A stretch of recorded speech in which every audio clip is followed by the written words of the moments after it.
If 2025 felt like one long game of whose executive function died today, welcome to the club. But 2026, we are not doing another year of white-knuckling it through school mornings, emotional avalanches, and the mystery of why a simple worksheet can turn into a full-blown family crisis. This is the year we get help from people who actually get ADHD. And that's exactly where Hallowell Todaro comes in. Their team doesn't just treat symptoms. They understand the full picture, the wiring, the emotions, the chaos, the strengths, all of it. Their approach is compassionate, science-backed, empowering, and honestly, a breath of oxygen for burned out parents who are tired of feeling like they're failing. From diagnostic clarity to individualized treatment plans, coaching, therapy, and support that actually works in real life, not just on paper,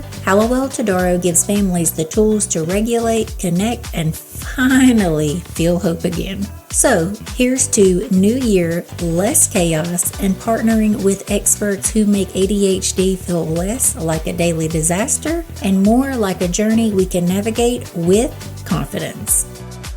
If you want 2026 to feel exactly like 2025, the overwhelm, the spirals, the 2 a.m. Google searches, the why is this so damn hard, you can skip this episode. But if you're ready for less chaos, not the Pinterest kind, not the toxic positivity kind, the actual sustainable science-backed might piss you off at first kind, then buckle up. Because today's guest is about to tell you the one change that will make 2026 less chaotic. And fair warning, you're either going to love it or absolutely hate it. Dr. Michael Elice is a board-certified pediatrician who lives in the deep end of neurodevelopmental medicine. Autism, immune dysfunction, metabolic, and mitochondrial disorders, PANDAS, the complicated, controversial, messy diagnoses where parents are often dismissed and our kids fall through the cracks. He doesn't do surface-level fixes. He goes after the root causes. Biochemical, genetic, immune, the stuff that actually moves the needle. He's taught at NYU Medical School and Albert Einstein College of Medicine, lectured internationally through MAPS, the Autism Research Institute, and Autism One, contributed to cutting-edge therapies in autism, a published scientific work, and holds certification in hyperbaric medicine. Translation? This man has both the receipts and the scars. Dr. Elice is not here to comfort you. He's here to disrupt the way you think about chaos in your mind, in your home, and in your expectations for your year ahead. So, if you're brave enough, let's welcome Dr. Elice to the mic.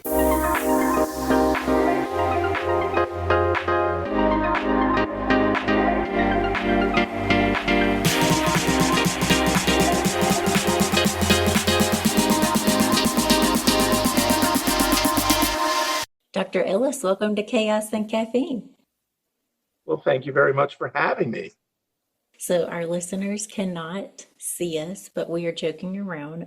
Dr. Elice's name is spelled Elice, and I am too country to figure it out, but we are going to figure it out. He is holding up cue cards to keep me on track. Dr. Elice, I would love for you to tell our audience a little about you. Of course. First of all, thanks for having me on your podcast. I'm very excited to be here, and hopefully this will be helpful to a lot of the parents listening in.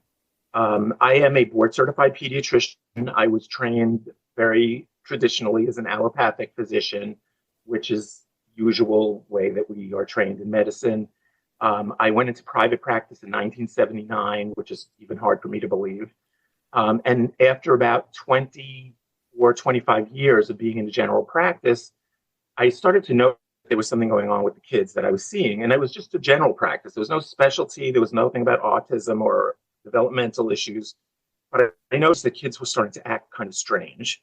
A lot of them seemed to have a lot of neurological type of symptoms, whether it was anxiety or they were very out of focus or didn't have impulse control. But they also had what we call comorbid situations. They were not always the healthiest kids. Some of them actually never got sick, which I always thought was a problem, because in order for our immune systems to recognize what makes us sick, we have to get sick. And then it's the memory, the antibodies, assuming that's working, that will recognize these things so that if we're exposed again, we don't get sick again. However, a lot of these children had gastrointestinal issues. They were constipated. They had diarrhea. They had trouble latching on with the breast, or they didn't feed well, picky eaters. They had distended bellies. They couldn't sleep. They burped a lot. They refluxed a lot. Even from the newborn period, they had eczema or strange rashes that nobody seemed to really pay any attention to. Other things that I said, well, these things are not happening in a vacuum. So if I'm looking at a child and I want to figure out what's wrong with them, I have to look at all of those parameters and say, well, what's the connection? And hopefully, Danielle, I didn't know what the connection was when I first started doing this. I was approached by a medical neighbor of mine in my office, who was a chiropractor. And of course, embarrassed to say that I was also told that chiropractors are not doctors and they should be driving delivery trucks and so on and so forth. And it was like, it was humiliation. Most mothers wouldn't even admit that they had gone to a chiropractor. But this fellow said, people are coming to me because they don't trust their doctors anymore. And then I understood that chiropractic medicine is actually something we weren't doing very much of. But this fellow was looking for someone to fill in what he called the medical piece of the puzzle, because he was not a medical doctor. And I said, what do you mean? And he gave me 3 books to read. And it was a big birthday for me. And I went on vacation and I was reading these books and I kept hitting my wife with my elbow saying, I can't believe this. I didn't know. Look at this. Does this sound like our son? That was one of the things, who I thought was totally fine. And, maybe I missed a few things, but don't hold that against me because it was over 40 years ago, the fact that he's 48 years old now. So, and has his own children, which concerns me. And I started working sort of part-time, leaving my traditional practice and seeing other patients. The next thing I knew, I had more patients I could handle. And I wound up leaving my practice because my 3 partners were not interested in this, didn't care. Ironically, the fellow that I started the practice with had 2 autistic nephews and ultimately an autistic grandchild. And I went to work with a brilliant man who was probably one of my best teachers through medical school and training, who was a pediatric allergist and immunologist as well as a pediatrician. And he said to me, you're the only one that I know in the entire New York metropolitan area that actually has any idea that something is going on. And I'm seeing this, and I don't understand why kids seem to have more hyperactivity in the fall and in the spring, and not so much in the winter, although that's changed a little bit over the last 20 years. And he published actually a landmark paper back in 2004, the year before I joined him. And I said, okay, you're telling a lot of things. I said, I have no idea what you're talking about. Teach me. And I was willing to learn, which I think is really important because I think a lot of us are faced with physicians who are basically stuck in their own little box. They don't look here, they don't look there, they just do the same things over and over again. And that was not working for me. And it certainly wasn't solving any of my patients' problems. And here I am 20 years later. It was 20 years ago this past June that I left my practice. And I worked with Dr. Marvin Boris, who was well known in the community and in originally the DAN movement, the Defeat Autism Now movement, and then moving into the MAPS area, which is the Medical Academy for Pediatric Special Needs. And he has since passed away. He lived almost 90. He retired about 80. So I figure I still have a few years to go, but I learned a lot. And I've been on my own ever since. And let me tell you, the only thing with working by yourself and you don't have partners is that you blame anybody else if you screw something up. So it's all mine. It's all on me, which I guess made me a better doctor. But like I tell people, I'm not a scientist. I don't like science. I was a psychology major, undergraduate. I didn't decide to go pre-med until I was a junior in college because I didn't know what I was doing. But I'm a very good diagnostician because I know kids. I like kids. I find them fascinating. I know they're just not miniature adults. And I tried to figure this out. And when I started seeing more and more children coming into our office at younger and younger ages, it got really upsetting. And I said, okay, something is really wrong. And this is what I'm supposed to do in life. Because a lot of my friends and family said, why are you doing all of this? You should be thinking about retiring. What is wrong with you? And I said, because I have to have a purpose. Well, you're a great dad. You're a good grandfather. You're a good husband. Everybody loves you, blah, blah, blah. Okay, but professionally, I felt that I wasn't really 100%.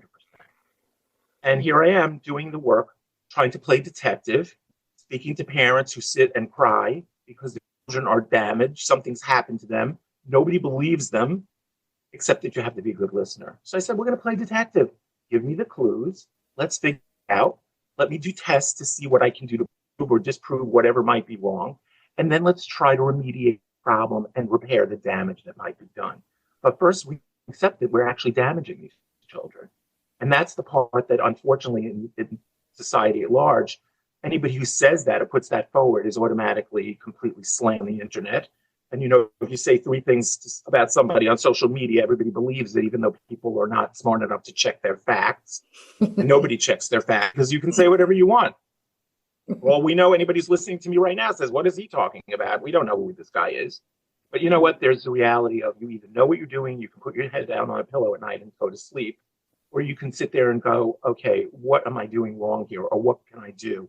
We all took this Hippocratic oath, which was to do no harm. And I said, I think I've been doing some harm. And I need to figure out what that means. And here I am. I wish the patients would stop calling me. I wish that it would be less insane for me to keep working. But it's like the people that work with me keep saying they're younger and younger and more damaged, and what is happening. And these are not necessarily doctors. These are just, people who support my work. And that's what I'm doing. Thank you so much for sharing that. I know my first question should be about ADHD parenting, but I'm wondering if your wife panicked when you left your practice. Actually, she didn't panic because it was a long, hard discussion. But she understood, and for whatever it's worth, she actually became my practice manager because we had moved and she decided she didn't want to work more. She was a reading teacher with a master's degree. She had her own catering business for a while. She was a mom. She raised 2 kids. And, but she was not the lady who lunched. She wasn't going to sit around and just do nothing important. And she realized that I had lost a woman who was with me for 30 years because she was almost 70 and it was time for her to retire. And she saw me coming home at 8:30 at night and having like 3 hours of work, reviewing labs and so forth. And that was over 10 years ago, one thing led to another. So she's totally supportive of me. Obviously, this is still my livelihood and this is how I support my family. But you know what? She began to become concerned also because our children were having children. So it was about my grandchildren, probably the same age as many of the people who are listening. And sure enough, when I used to go to these conferences, they would say, why are you here? Who in your family is affected? And I'd say, nobody. And they look at me like I was nuts. Why would you do this? And then my grandson was born right before COVID. And he was a delightful baby. He was breastfed. His mom went on maternity leave and never went back to work because there was no work to go back to. And I watched him also around 2.5 years old start to change. And he started walking on his toes and he started spitting and playing with saliva. And his speech became unintelligible, so much so that I had to ask his older sister, who was all like 8, what did he say? She was like the translator. And he also became aggressive and he was headbutting his mother. And I said, okay, we have to put the brakes on. Something is wrong. Because you were doing something here. And I don't know what it is, but they happen to have relocated from the West Coast back to the East Coast. And I said, if I'm going to be here and I'm going to help you and you're my family and nothing is more important than family, then you have to listen to me. And don't feel that this is crazy, but my own son and daughter-in-law, they didn't listen to me, just like a lot of patients don't listen. So that was really frustrating for me. But yeah, that's what motivated my wife to, kind of join the bandwagon and say, listen, guys, this is not good. That little boy wound up being diagnosed and went to special school for a year and 2 summers. He's now in 1st grade. He's reading on the 2nd grade level. He's really bright. He's still a little physical, which he basically can play it out on the soccer field. And everybody loves him because he thinks school is the best thing ever. He has the most fun. When he was in crisis, he went to a preschool and would stand by the window and cry, looking for mom's car. He couldn't wait to get out of there because they did nothing for him. And it's amazing. He's got a photographic memory, as a lot of the folks I know who are listening have with their children. He knows just about every flag of every country in the world because he was watching the ninja competition shows on TV. And it was, there are different countries represented. He loves globes. He loves maps. Is he a little obsessed with that? I like maps. I like geography too, but it wasn't an obsession. But Ethan knows a whole lot about a lot of things. And when he watches videos on YouTube, it's not stupid nonsense. He'll opt for the one, what's the tallest buildings in the world, the most populated cities in the world. people, and factual things. And he's like a sponge and just soaks it up. And many of the children on the spectrum are just like that, except that the education system says that they're mentally retarded, which is a no-no. They're learning disabled, intellectually disabled. What we're really going is that it's become like, it's okay because that's diversity. Danielle, you and I are neurodiverse. We're not the same, and I'm pretty sure we're not related. Anyone who's listening to us is not the same as we are. The problem with medicine, in my opinion, is that we treat all of these children like they're exactly the same. And when you talk about the whole attention deficit part of the problem, what is going on in this country? I went to school. I was brought up in New York City. There were 35 children in my class and one teacher. I tell that to parents, but one teacher and 35 kids? How did that happen? I said, because you behaved. And maybe the one kid who was ADHD was the class clown, who, does anybody know the answer? And the one kid go, ooh, ooh, ooh, ooh, I do. And everybody would start laughing, and that was funny. Otherwise, I never heard of this. I have any child who was diabetic.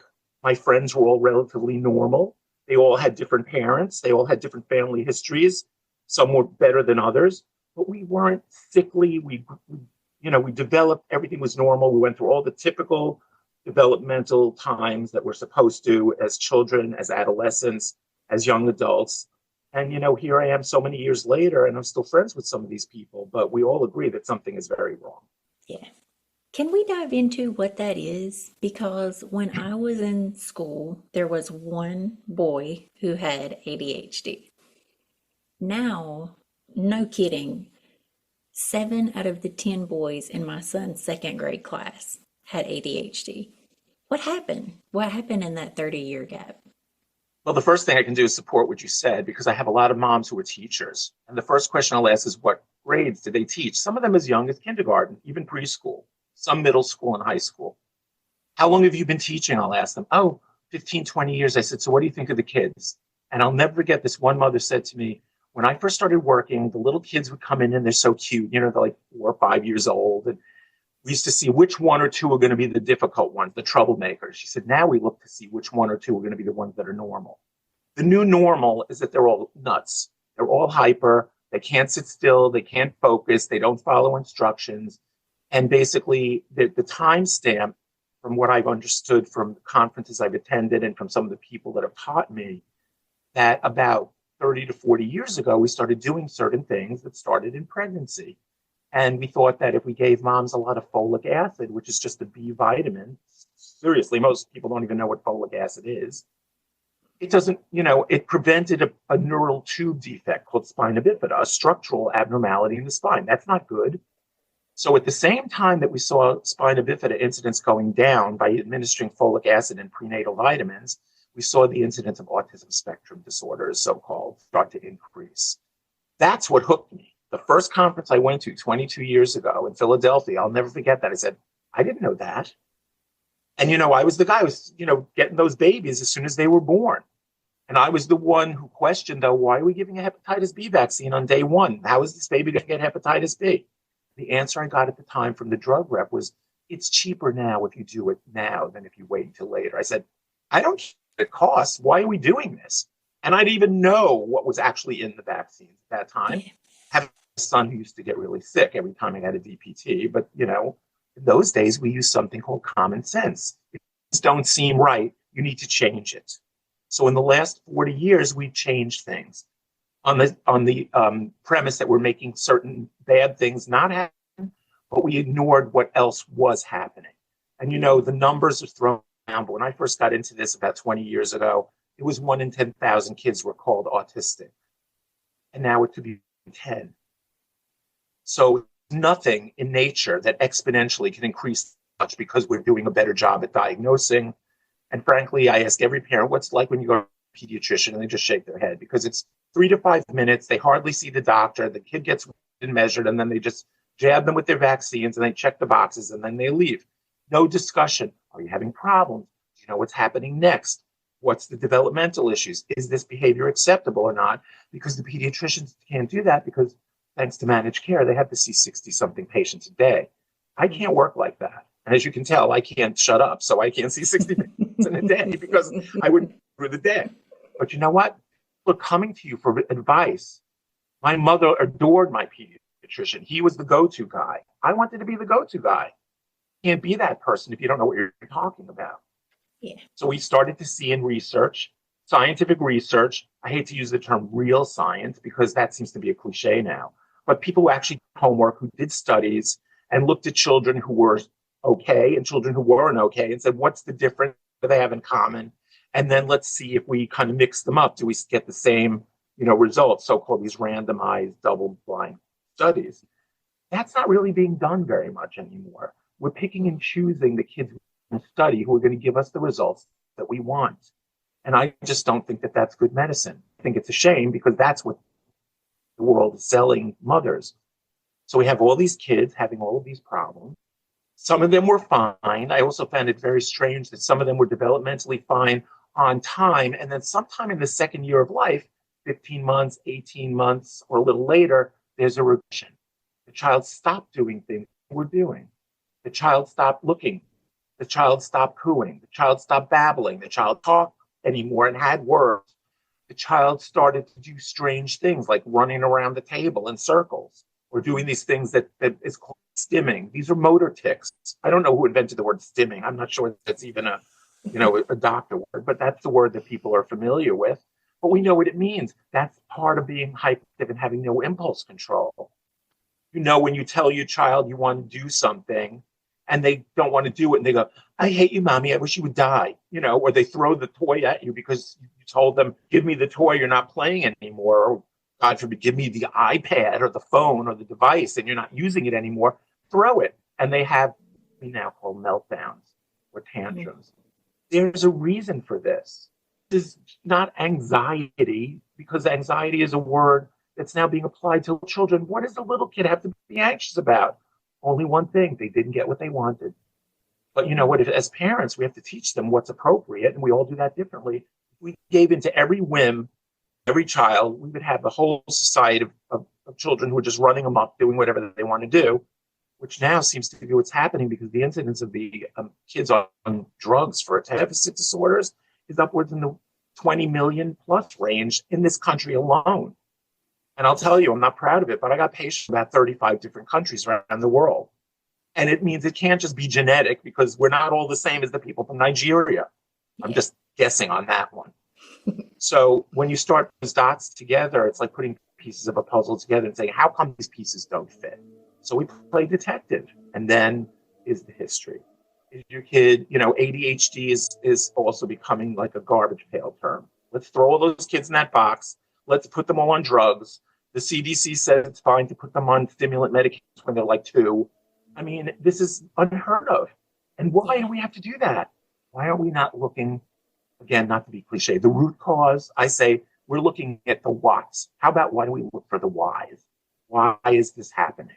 What happened to your child? Did something happen before that led them to kind of proverbially fall off a cliff? And usually in the old days, if you got sick, your doctor would take a history and say, well, how were you before you got sick? What did you do before you got sick? Did you go on a cruise? Did you leave the country? Did you go on a space shuttle? Did you, have a drowning episode? Did you have the flu? Did you have any illness? Did you get vaccinated? Did you do anything that could have basically thrown you off the track? And that answer is always different for every child. So, but it's kind of like epidemic. And what really, unfortunately, upsets me is that we're dealing with a worldwide epidemic and nobody cares. The only people that care are the mothers, perhaps yourself included, who are affected by this. The people that have normal children, they don't care. Oh, my kid is fine. What's really bad now is that the CDC has changed the developmental milestones. If you don't crawl, it's okay. It's not a developmental milestone. If you don't walk until you're 2, you're not delayed. If you don't say 3 words until you're 3, that's normal. And I sat there and I said, so you're telling me that all of the brilliant people that did all the research that was published in all of the pediatric textbooks that were like the things I slept with, they were telling us all the wrong things, that we're all stupid? I don't understand how that works. But it's like the class that fails the test. Everybody gets an F on the test. What did the teacher do? Put the F's on a curve and the F's became C. So everybody passed. We didn't really pass the test, did we? We just got a passing grade. And that also in reality reflects what's going on in the educational system because children can't read, can't do math, can't write clearly. Well, they don't have to write because they keyboard, but they can't do that either.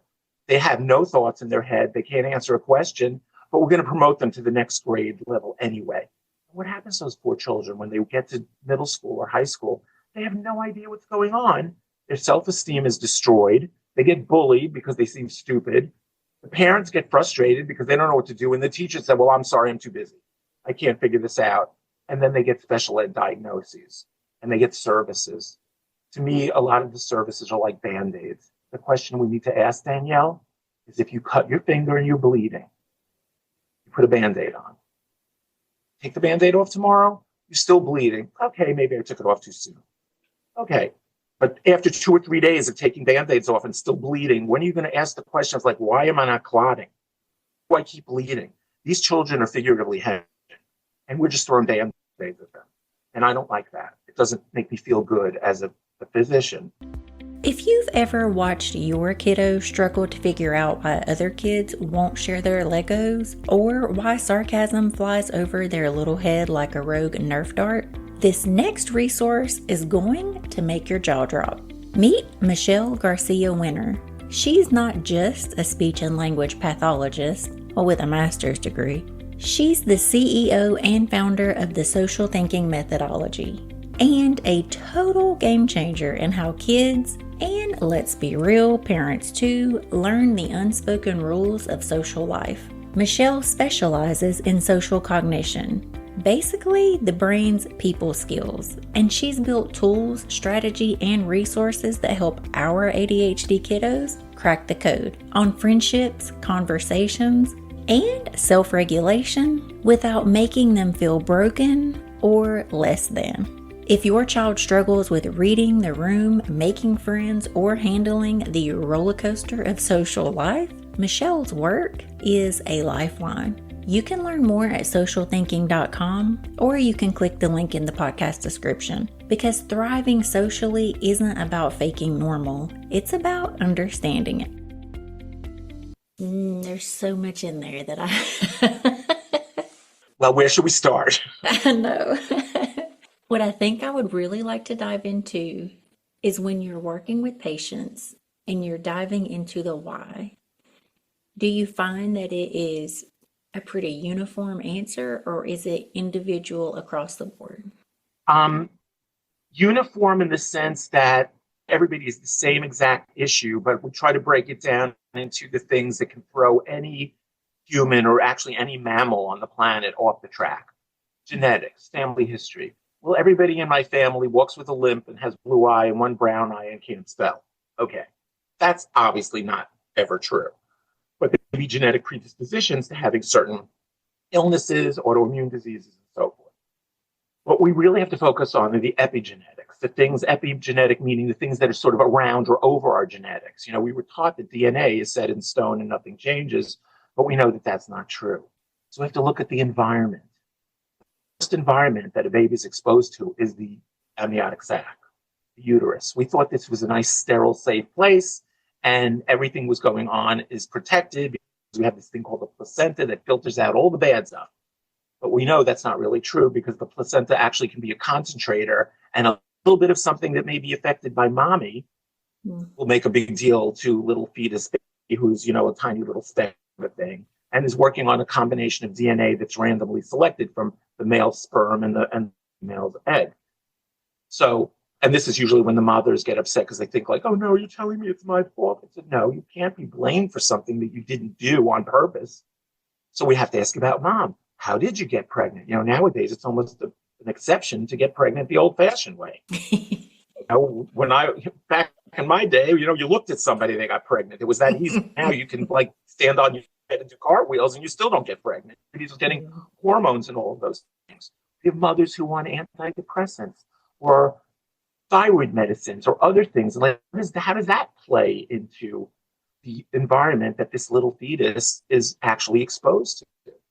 And then, of course, they come out. Well, how do they come out? Ideally, there's a vaginal delivery. And the reason for that, Danielle, is that the vaginal mucus is set up with zillions of bacteria, which are basically going to enter that baby's body as the baby goes through the canal and does that first open mouth gasp. Because in the uterus, in the womb, the baby's not breathing. They're like on a heart-lung machine, which is the placenta and the umbilical cord. Mommy is the one who's basically nourishing and breathing for the baby. Now the baby has to do that gasp and then cry, and they swallow all of this stuff, and it sounds disgusting, but it's actually the zillions of organisms that go and they colonize our gastrointestinal tract, our respiratory tract, and our urinary tract to protect the system from invasion by outside organisms, and also because they're the ones that are basically directing the program. They're the ones that tell everybody how things are supposed to go when it comes to digestion, for example. We don't just digest things because we eat them.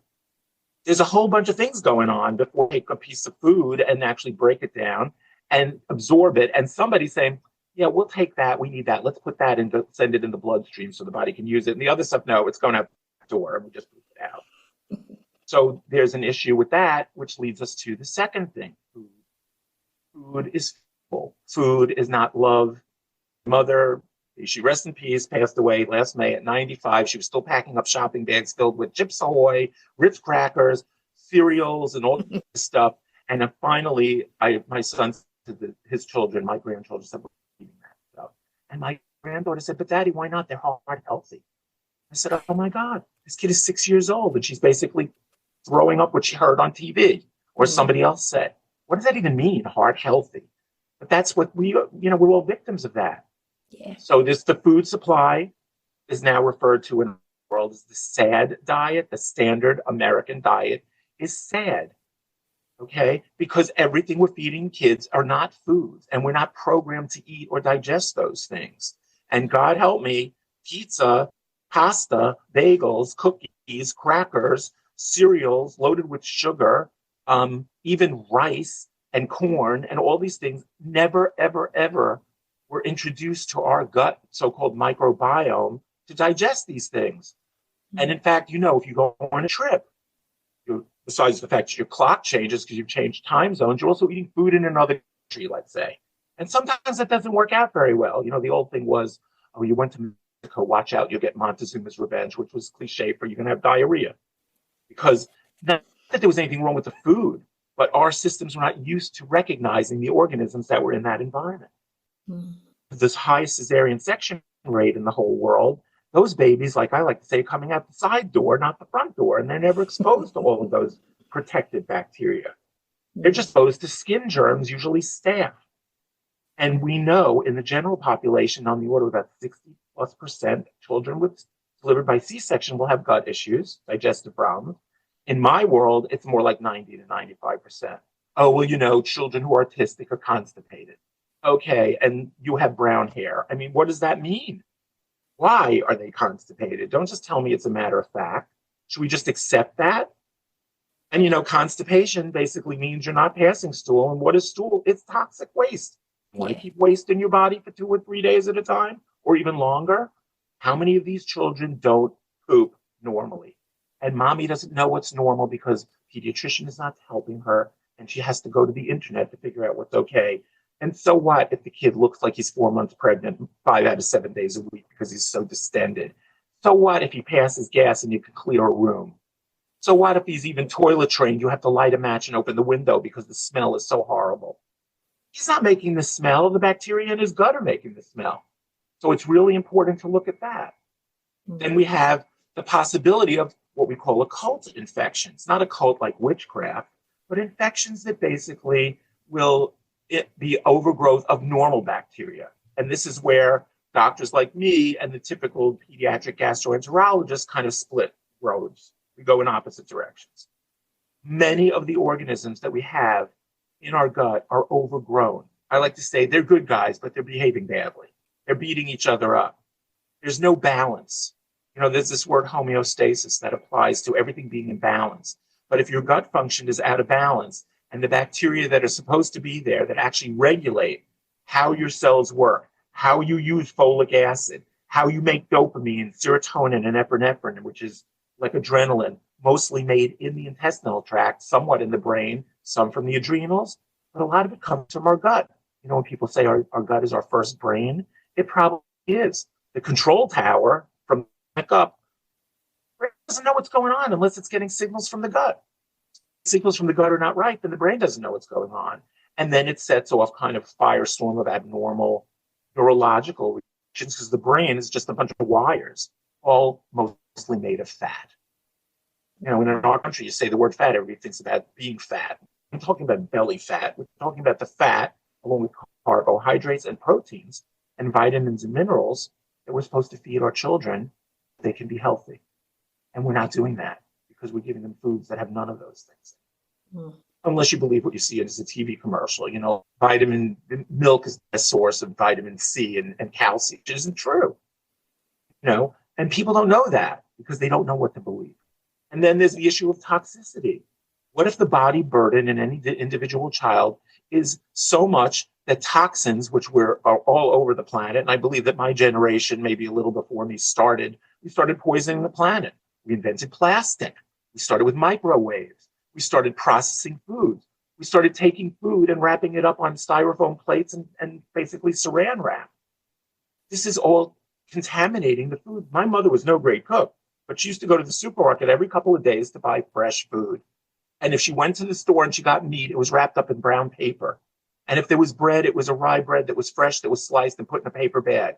Not Wonder Bread in plastic that says, what was their logo? Helps build strong bodies 12 ways. If I ate Wonder Bread, bleached, processed white bread, it only helped me build my body in one way, which is out and fat.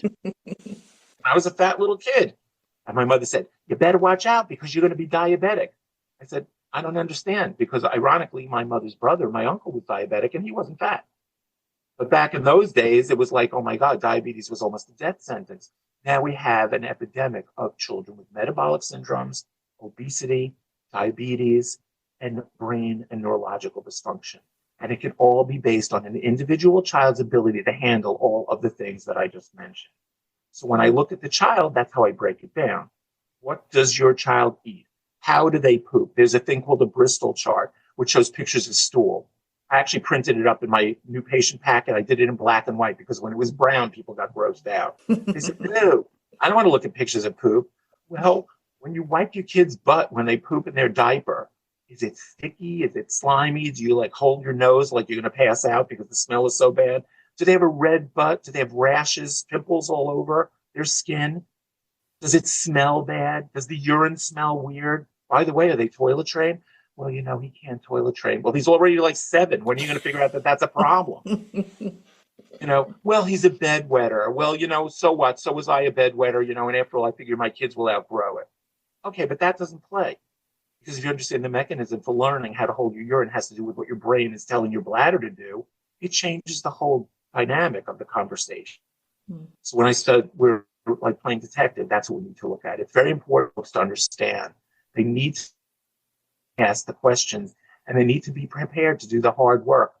And one of the things, as you also know, is when we say change your child's diet, you're feeding them garbage. Then they go like, well, if he can't eat pizza, what is he supposed to eat? And honestly, Danielle, I'm too old to care what people think at this point. I go, so you think that pizza and Cheez-Its and cheese doodles and spaghetti and pasta and bagels and cake and cookies and candy, that's the only thing that your child could eat? Well, that's what he likes. I said, that's because he's addicted to those foods. And in fact, it turns out that cow's milk protein, not so good for humans. You breastfed your child, you didn't have any protein coming out of your breast that looked like the proteins that come out of Elsie the cow. And you don't see Elsie the cow nursing humans. And you don't see, so why are humans giving their babies milk from another animal? And of course, we always say we're the only mammals on the planet that do that. Why is that? Because TV commercials said, got milk? You got to have milk. Milk builds strong bones. Milk is loaded with iron. Why would you need all of that if you're eating good food? Iron supplements, generally supplements, the things that I'm sure that you've spoken about with other practitioners and physicians when you've interviewed them. Why do we need supplements? Because the food supply doesn't give us what we need. Why is it that everybody isn't the same? Because we're not the same. We can't have the one-size-fits-all approach. And in pediatric medicine, that's exactly what's happened. Yeah. It's fine. It's good for everybody, but we haven't looked at everybody. We could go on and talk about that for hours. Yeah. So, you know, it's like figuring it out. But when you figure it out and you prove it to a parent and you do a stool analysis and you look at their urine and you check blood work and you see how does their body work in the first place. I said, it's like if we go down to their, you know, around where I live, we have basements and, you know, that's where the furnace is and the air handlers are and the oil tank and whatever. You have to go into your child's basement, to the utility room, to see how things are working.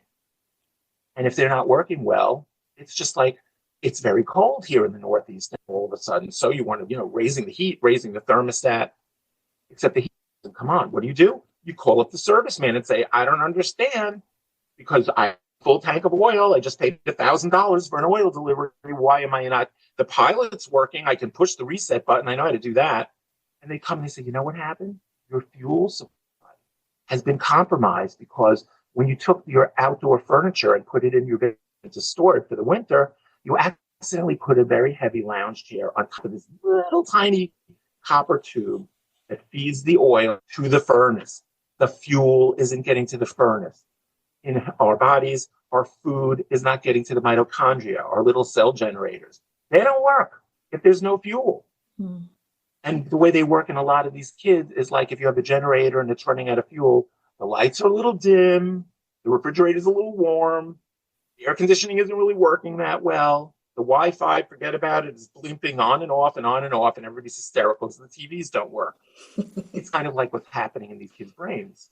They're not using good fuel, they're not digesting and absorbing the fuel that they are taking in.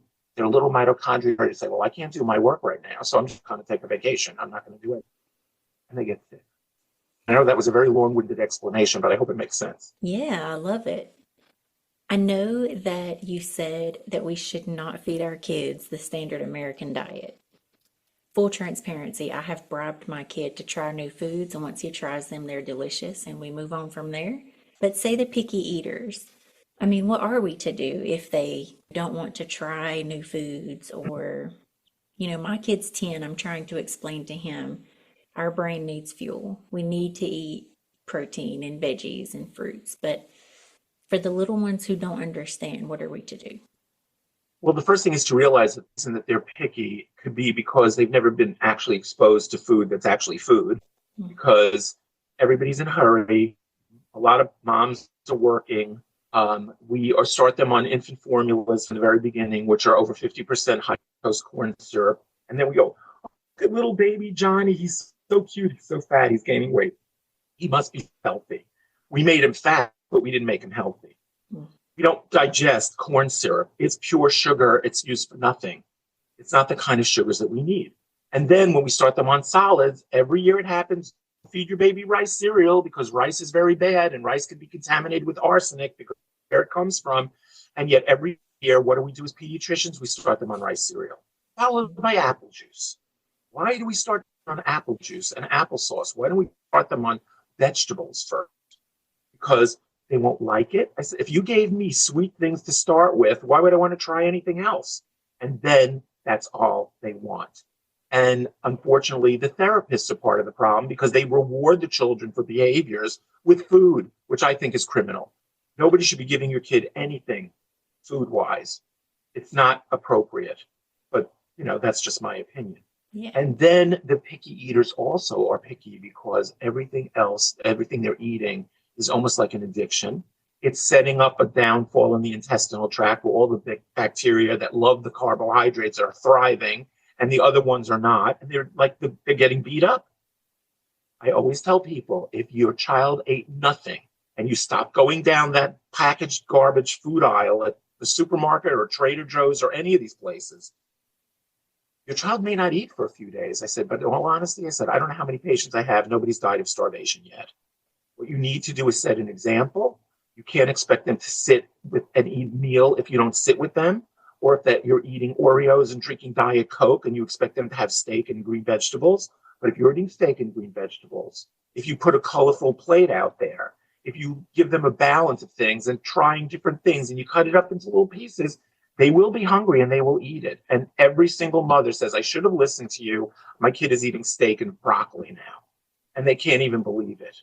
But then you have children who they can't chew.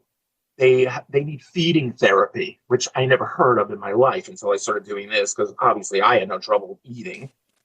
You just go look at me, you would know that.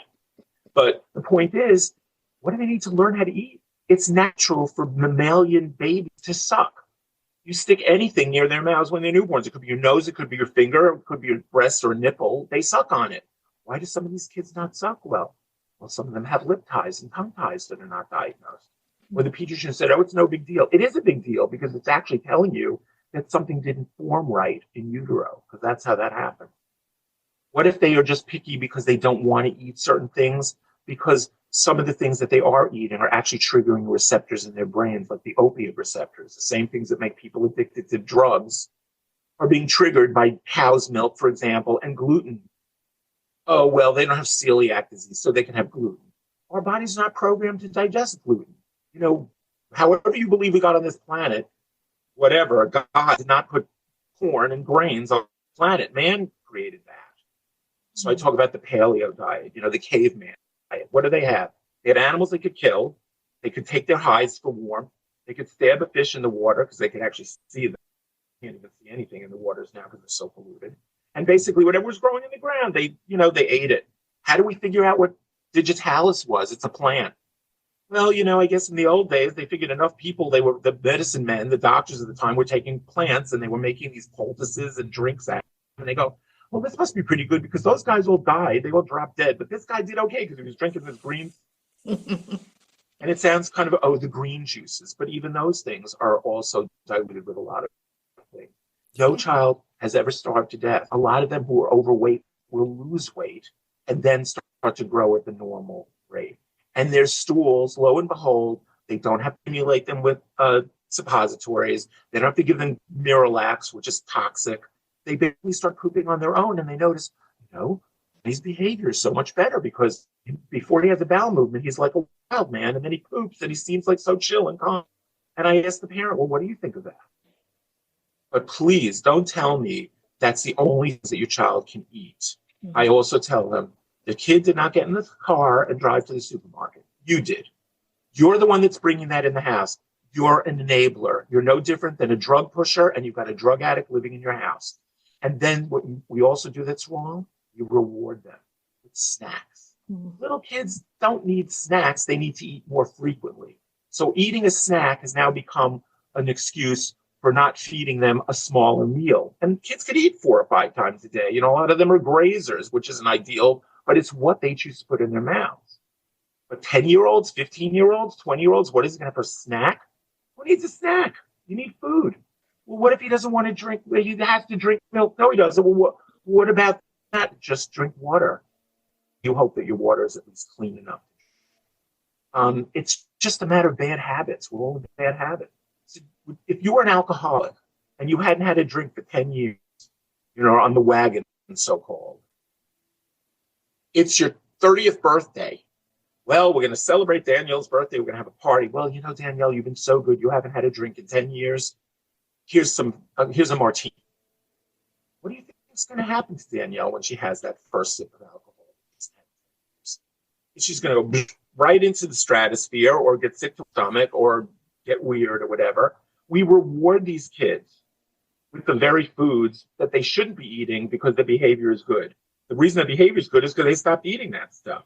And I can't impress people more to realize that what goes in your mouth is the fuel that your cells need to work. Food, sorry, all the grandparents on the audience, food is not love. You should not measure our affection for our children or our grandchildren by feeding them bags full of garbage.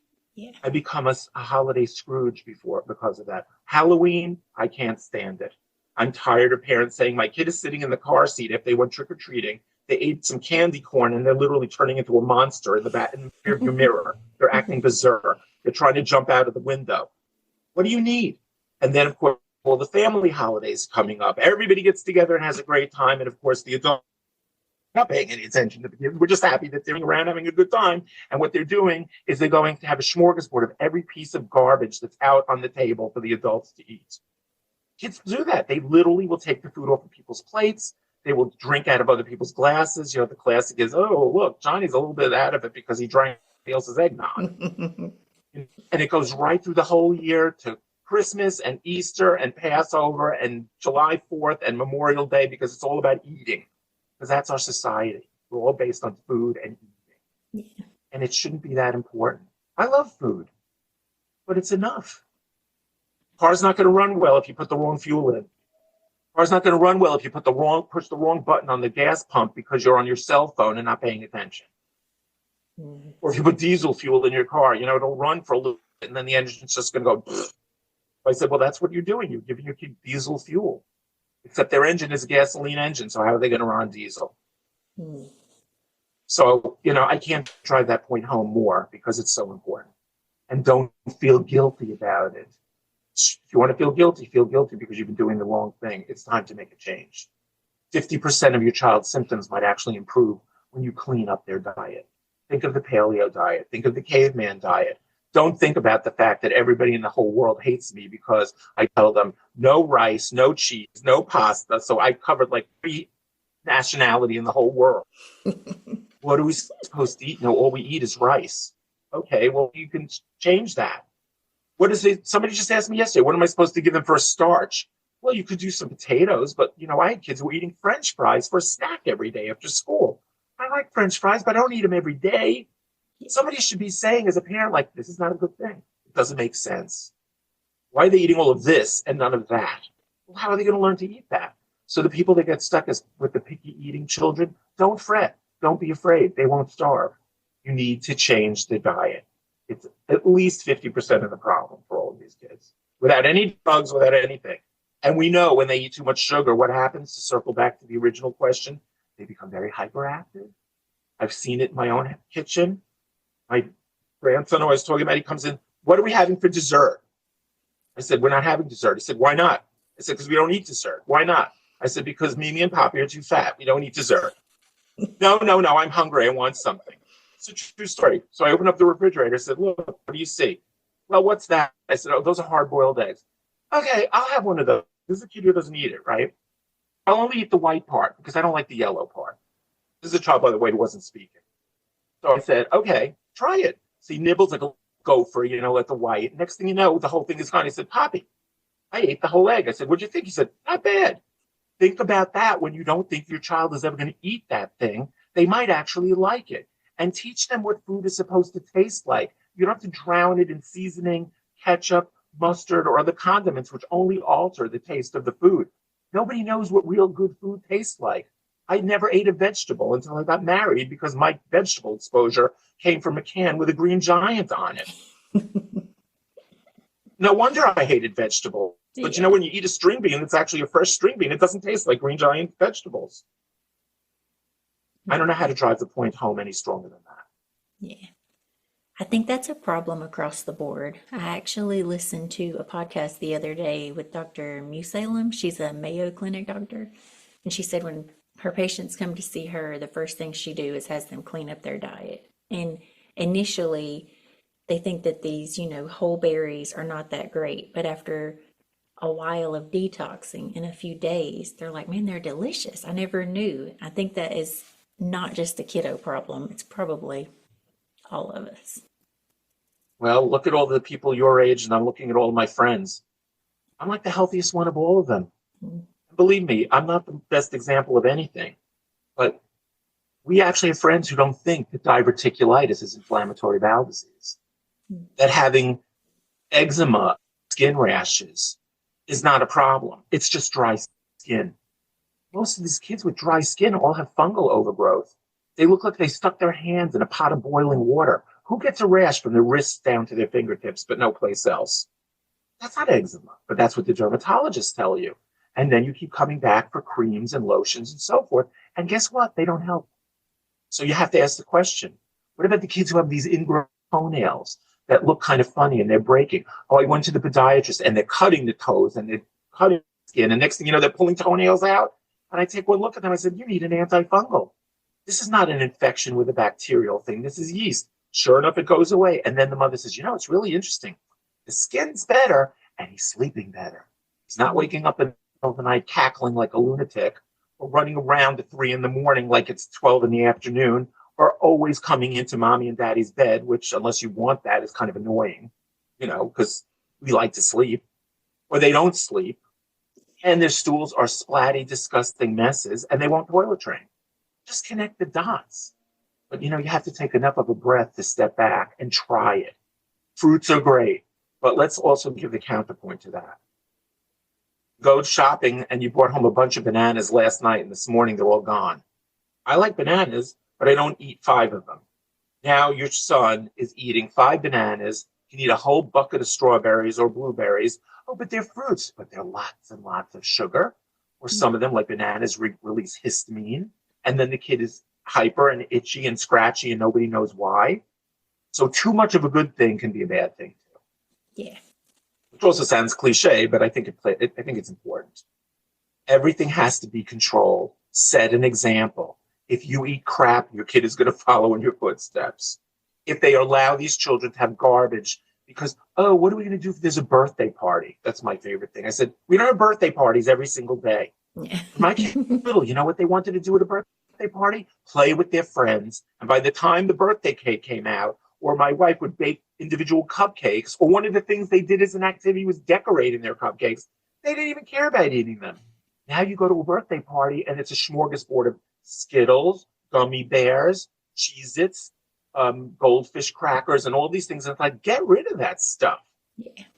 But you can't just tell that, because in the American market, there's millions and millions of dollars to be lost if those companies don't sell those products.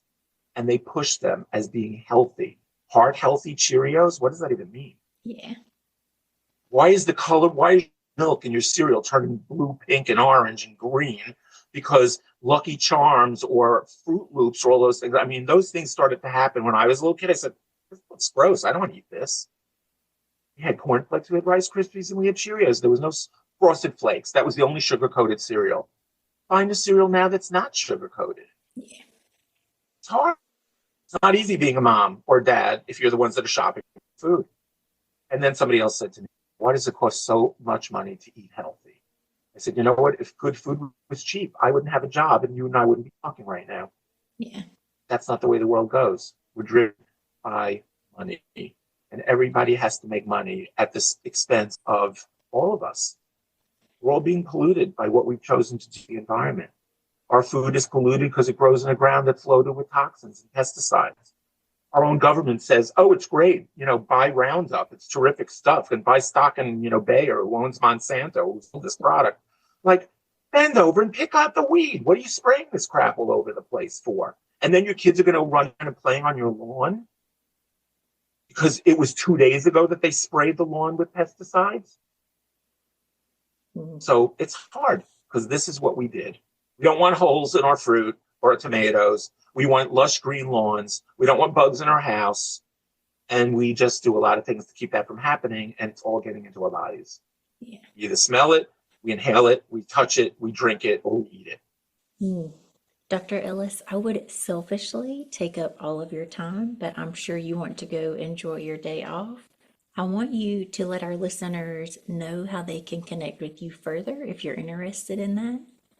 Honestly, I'm fine with that. I almost wish that people would stop calling because it's just, we used to get 1 or 2 inquiries. I might want to become a patient a week.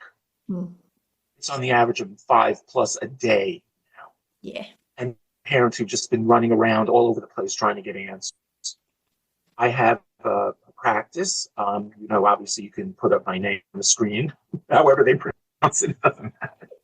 And I have a practice called AIM, A-M, Integrative Medicine, and they have a website, which I just basically updated because I constantly try to do that.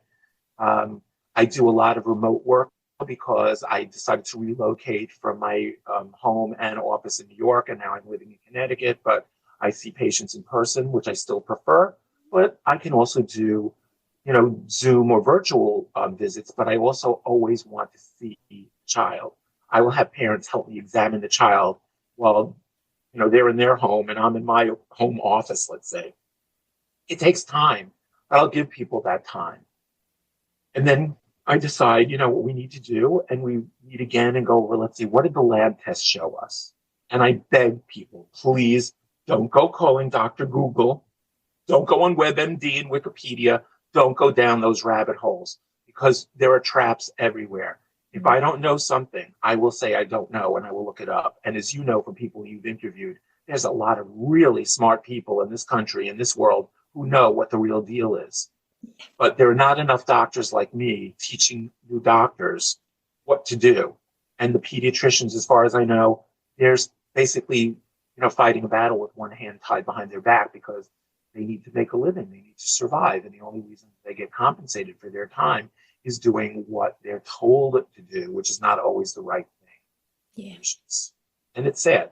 But I'm still in practice. I'm still seeing patients. It takes a couple of months sometimes to get to that point. But I just want people to know that I also mentor other people. That's part of what I dedicated myself to do. As you know, a lot of the folks you've spoken to in the MAPS community, one of the things we do is mentor other doctors, and we teach them, and they come to our offices, and we teach them just like we did years ago when we were in med school, when we were doing a residency. But if you are not open-minded enough to learn and keep going on that learning curve with your parents, who are your patients now, then you're going to fail. And you have to be open-minded. You have to be a good listener. Yeah. You can't just assume you know what's going on when the child walks in the room, because that's a lot of what the other doctors do. Oh, yes, he's autistic, and here's a prescription, get some ABA or speech or OT or whatever. That's fine. That doesn't solve a problem. Therapy is good. I like when the therapists say, what are you doing, Danielle? Why is your little boy doing so well? Like last week you couldn't do this, and we've been in therapy for a year, and all of a sudden, boom, he's sailing along. And then, just like happened the other day, a mother will say, well, actually I'm working with this doctor, and we've changed some things and supplements, but I also changed his diet. And the therapist sneers at them. It goes like, oh yeah, right, the diet.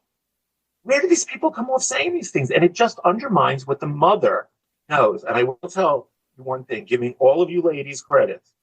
Mothers know. Fathers were not so smart. Mothers are the nurturers. Mothers always that something's wrong.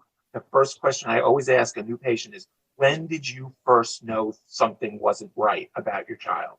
Not when they were diagnosed or stuck with a label of autism, which doesn't really, they're presenting it like it's a disease. It's not a disease. It's just a cluster of symptoms. When did you first think something was wrong? Because mothers know. They just get that feeling, right? And you're a mother, so you know what I'm talking about.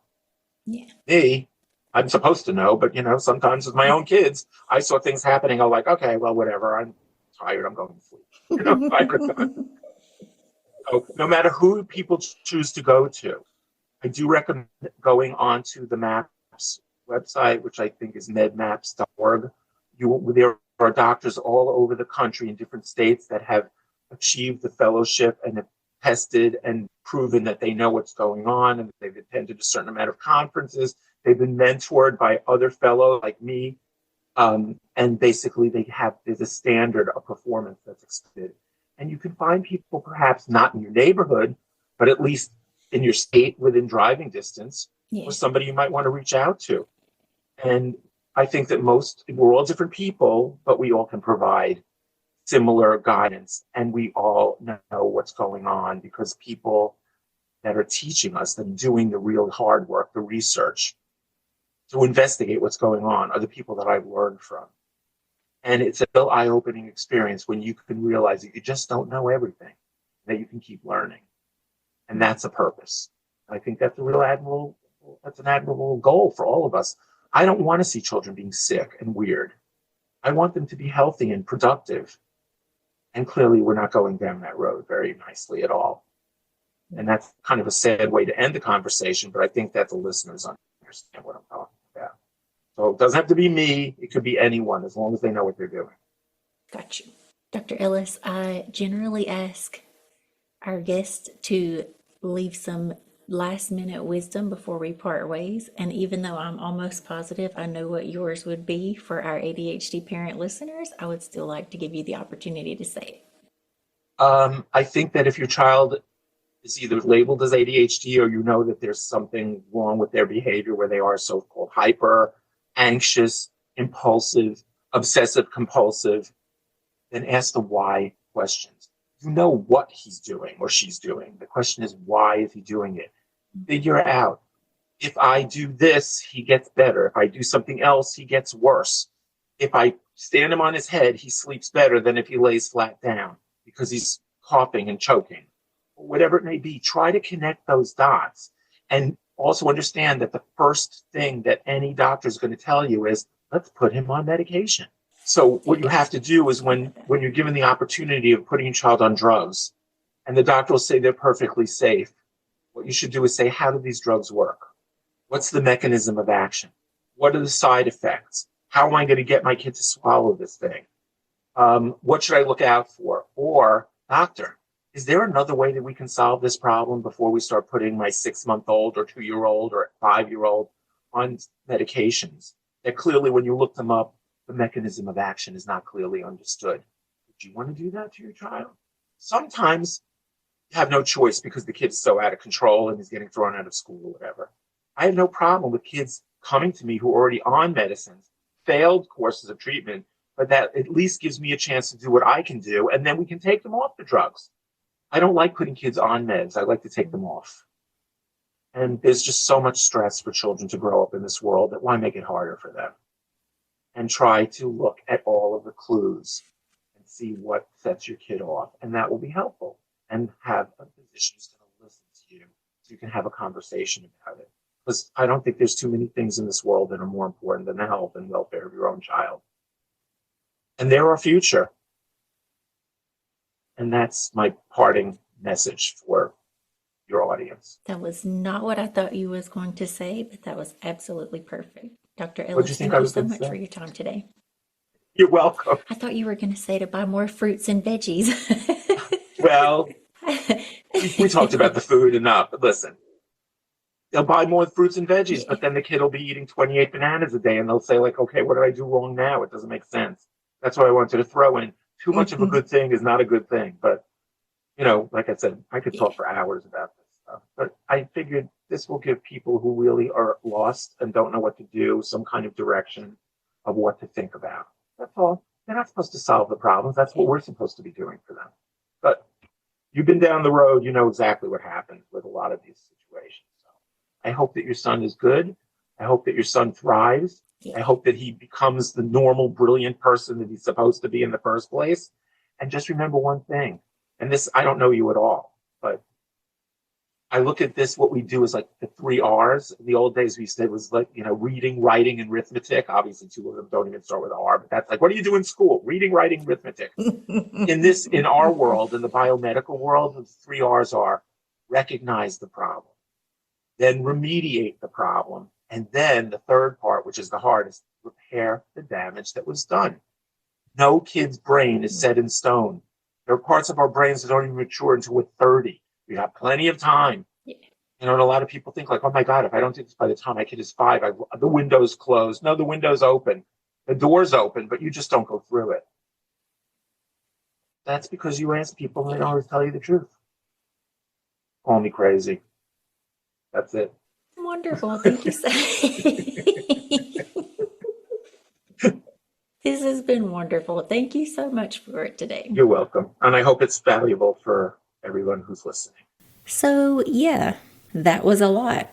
And if part of you is nodding like finally someone said it, and another part of you is wildly uncomfortable right now, congratulations. That's usually how real change starts. Dr. Ellis didn't give you a hack. He didn't give you a color-coded system or a shiny new thing to buy. He gave us a shift, the kind that forces you to rethink how you approach chaos and food instead of just reacting to it on repeat. You don't have to love it. You don't even have to agree with all of it. But if you're honest, you probably can't unhear it either. And that's the point of this New Year Less Chaos series. Not to hand you another impossible standard, but to help you build a year that actually works for your nervous system, your kid, and your real life. If this episode hit something tender, sticky, or straight up annoying, I want you to sit with it, re-listen, talk about it with your partner, and if you're brave enough, ask yourself what might happen if you tried this one change, even imperfectly. If you found value here, please do all the things for the algorithm gods, like leave us a review, 5 stars obviously. Leave me a comment and let me know what about Dr. Ellis's comments that pissed you off the most. But so much more importantly, I want you to share it with another parent who's drowning quietly and pretending like everything is fine. And make sure you're subscribed because this series is just getting started and I promise we are not playing it safe. I'm Danielle, this is Chaos and Caffeine, and we're choosing less chaos in 2026, even when it's uncomfortable as hell.